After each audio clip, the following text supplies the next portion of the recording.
So I'm going to be doing a Delestage, or a rack and return, on this Pinot Noir fermentation.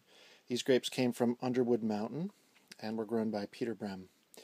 And so right now, as you can see, they are fermenting in an ice cube fermenter.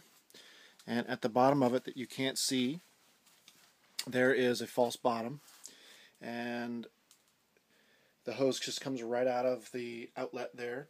And I just kind of keep it up so that it doesn't leak. And there's also a crimper on there to keep the air out, etc. So all I'll do is I'll just open that hose up and let it run right into a food grade plastic bucket. This is the bucket that the Pinot Noir grapes came in originally.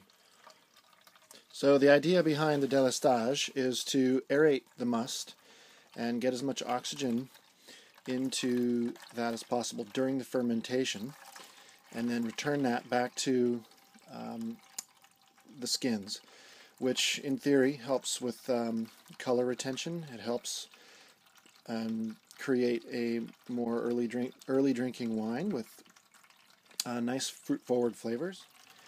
So as you can see, while I rack, I make sure that I spray the wine on the side of the fermenter so that it can aerate as much as possible. You really want to try to ensure that oxygen comes into contact with the wine as it flows out of the hose, which is different than a pump over, in that during a pump over, the must and the juice never really completely become out of contact with the CO2 environment that they're in. As you can see, the color is a really beautiful, nice purple right now. So one difference between a traditional Delestage and the way that I'm doing it here is that a Delestage is also meant to remove seeds, and you can see there's still quite a few seeds. There's probably a lot at the bottom of the tank too, but this system is not set up to allow me to do that, so I will go ahead and leave the seeds in. But in this particular batch of grapes, the seed tannins are nice and ripe, so I'm not too worried about that.